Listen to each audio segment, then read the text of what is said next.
دادگاه شهر بختار یوسف سولیوف محافظ فرمانده پیشین فرانت خلقی خوجا کریموف را بر اساس قانون عفو عمومی از 12 به 8 سال زندان پایین آورده است. داستان ولایت ختلان به ضد آن اعتراض کرد. وکیل مدافع برعکس طلب دارد که او پوره آزاد شود. پیشتر در ماه فوریه امسال دادگاه شهر بختار یوسف سولیوف را با گناه کشتار گروهی در زمان جنگ شهروندی در تاجیکستان به 12 سال زندان محکوم کرده بود. مقامات گفتند او همراه 10 شخص مسلح در ناحیه خراسان در کشتن 22 عضو یک عائله و آتش زدن جسد آنها دست داشت.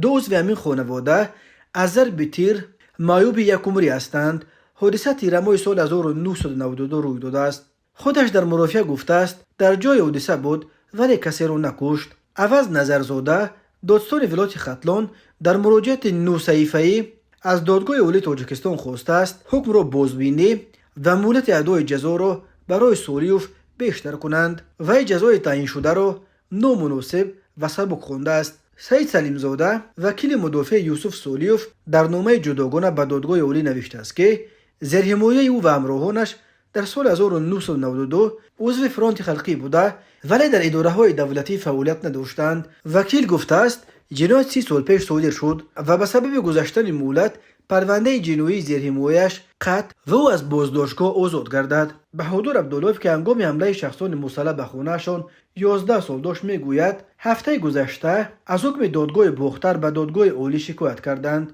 او روز 11 مارس گفت آنها والدانم بیبی و بابایم دختران و زنان از 10 ساله تا 55 ساله در عموم 22 نفر را تعقیر کردند و کشتند. چطور دادگاه 8 سال حبس کند؟ ما راضی نیستیم. یوسف سولیوف در ماه یولی سال 2023 با درخواست مقامات تاجیکستان در روسیه دستگیر و سپس به تاجیکستان فرستاده شد. مقامات تاجیکستان در گذشته درباره بازداشت و حبس بعضی از افراد متهم به صادر کردن جنایت در زمان جنگ داخلی خبر دادند.